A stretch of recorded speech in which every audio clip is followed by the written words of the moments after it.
5 dekada na akong mekaniko. Nag-umpisa ako sa pa-helper lang. And then, nung time na medyo natuto na ako, pumasok ako sa isang kumpanya, naging family driver. Hanggat sa nag-asawa ako, sa ngayon, yung misis ko, tinuturo ako na rin para maging mekaniko rin. Nung una, sama-sama lang ako sa asawa ko, taga-abot ng mga pyesa, ng mga tools niya. Yun ang banding namin mag-asawa, yung pagkukumpuni ng sasakyan. Siya na lang ang tinuruan ko para hindi na kami magkalayo sa bawat trabaho namin. Walang sira na hindi namin kayang ayusin. Basta kami magkasama. Abangan ninyo ang aming istorya, Dito, sa kwentong kabarangay.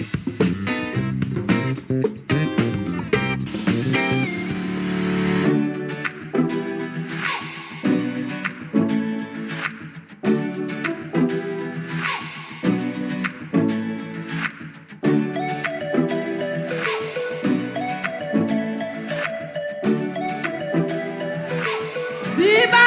Ayan na nga! Magandang umaga, Tatay Edgardo! At Nanay Violeta de los Reyes! Thank you, pretty happy ladies. Maraming salamat po. Thank you, ladies! Let's go! Ayan. Aba, umati ka po. Oo.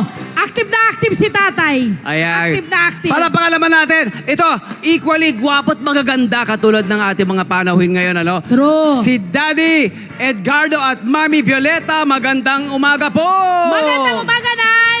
Magandang umaga naman po sa inyong lahat. Yan. Ganda ng storya nila. Oo, go. Very, very beautiful. Ilang taon na po kayo nagsasama, Nay? 44 pong taon na. 44 years. 44 na taon. Opo. Grabe ang tagal. Grabe. Paano po kayo nagkakilala? Kakilala kami sa isang kasalan yan. Sa isang kasalan. Opo, tapos? Oh. Tapos doon na nag-umpisa yung panliligaw. Opo. Very natural. Kagustuhan hanggang sa na-develop. Sama na kami. Ayun. Na-develop. Oo, na-develop. Na-develop. Ilan taon na po kayong kasal? Tagal na po. 44 years, sabi ni Tananay. 44 years. 44 years. Ilan na po Yes. anak niyo po?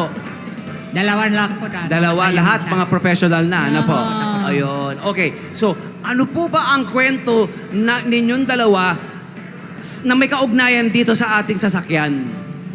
Ang sasakyan pong yan, regalo lang ng anak ko yan. Okay. Opo. And then, sabi ko sa misis ko, para may service tayo, tuwing magsiservice tayo. Pag may tumatawag sa amin, kasi on-call lang naman kasi, wala ka naman. On-call po kayo na mekaniko? Opo. Mechanic, opo. Tapos? Ayun, nagsasama kami kapag yung may service akong Yes, mga Ah. barangay, reveal.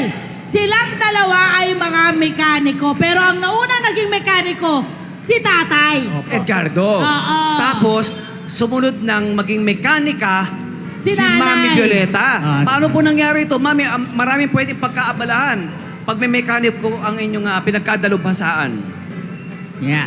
Ayan, si Mami Nay, po. paano kayong napasok sa pagiging mekanika? Nung wala na po akong, kasi po isa po akong OFW. Di ba, mabuhay ang mga OFW, nakailang bansa kayo, Nay? 3 taon po.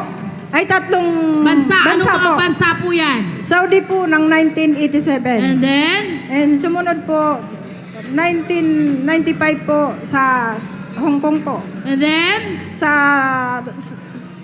Taiwan po. Taiwan, 19 nakatatlong country kayo. Opo. Nakaipon ba ho ba kayo doon sa tatlong bansa na inyong pinuntahan? Kahit na papaano po, napag-aral ko ang mga anak ko. Yun. Sa tulong din ni Tatay noon, di ba? So habang kayo po'y namamasukan sa ibang bansa, si Daddy po ay Nagtatrabaho po. nagtatrabaho na rito. Ayun. Company driver po ako dati. Driver muna. Family ayun. driver.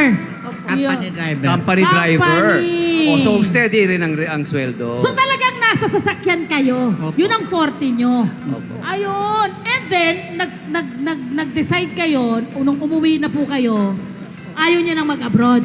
Matanda na po. Yun. Hindi pa naman. Ilan taon na po ba kayo? How young are you? 25. Ngayon po, 67 po. Batang-bata. Si 67. Daddy Ed. 68. Batang-bata pa. Oo. Okay. So ito na po. Nagme-mekaniko na siya. Dahil naiinip siya sa bahay. Kayo din po naiinip. Bakit po? Paano nyo po napasok ang pagme-mekaniko? Sinasamahan ko po siya. Okay. Opo. So si tatay na unang naging mekaniko, paano nyo pinasok ang pagiging mekaniko? Meron ho bang nag-offer sa inyo na ay nag-request sa inyo, Tay, sira yung motor ko or sira yung sasakyan ko, pwede mo bang ayusin? Ganun ba o Ganun po, paano? may tumatawag po sa akin. Paano nyo natutunan ang pagiging mekaniko? Helper muna po ako Oh, okay. sa mga ilang taon. Oho.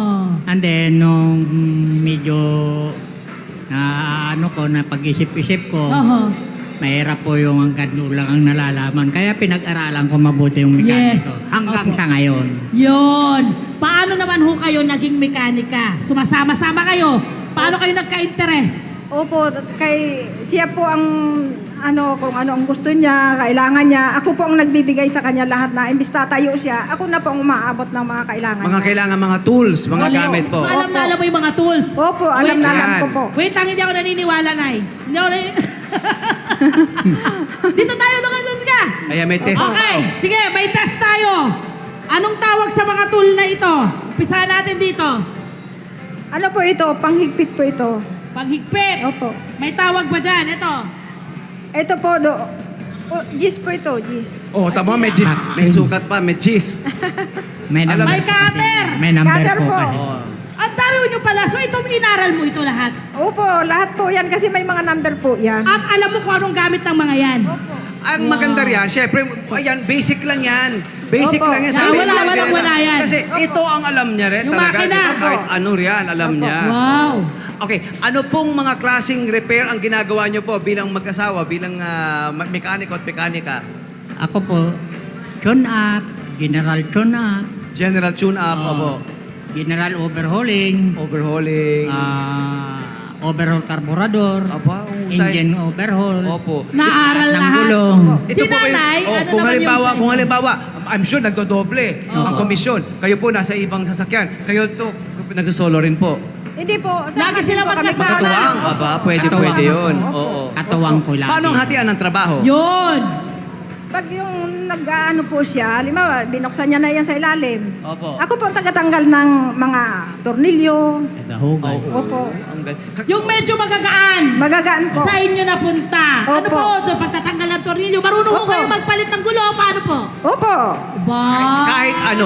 Kahit ano po. Oh, electric, sa mga electric parts, okay din, walang problema. Conforme ako dahil kung sa mild lang, kayang-kaya ko na yung sa mild lang. Aircon.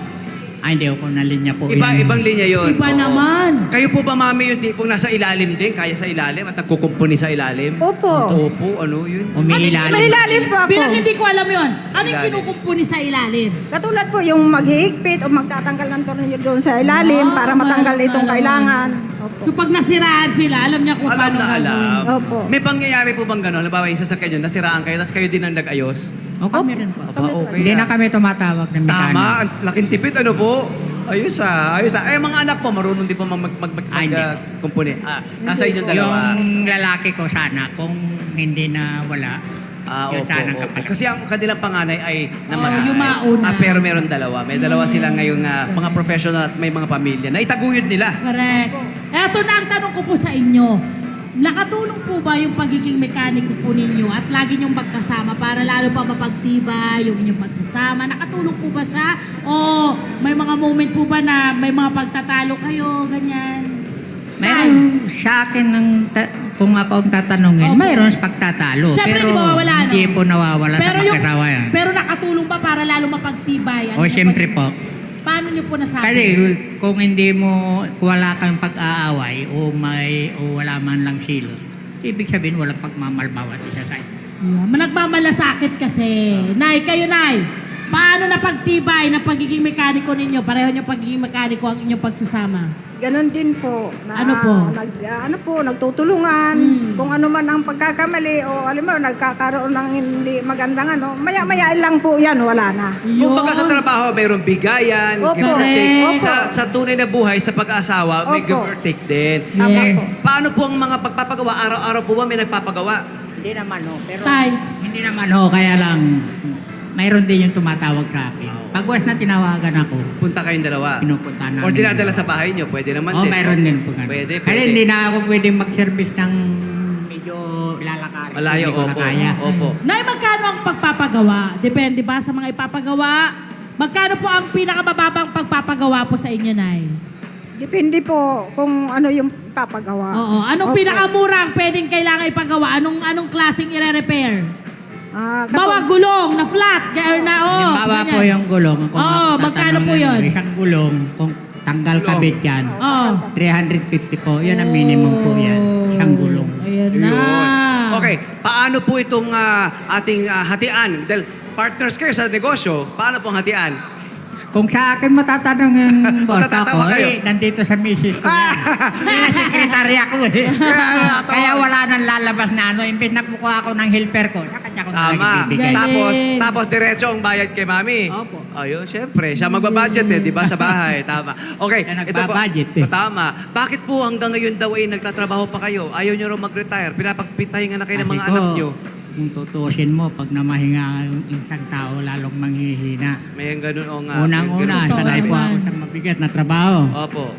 Eh, kung sa isang araw, 3 araw, nanghihina na yung katawan ko. Eh.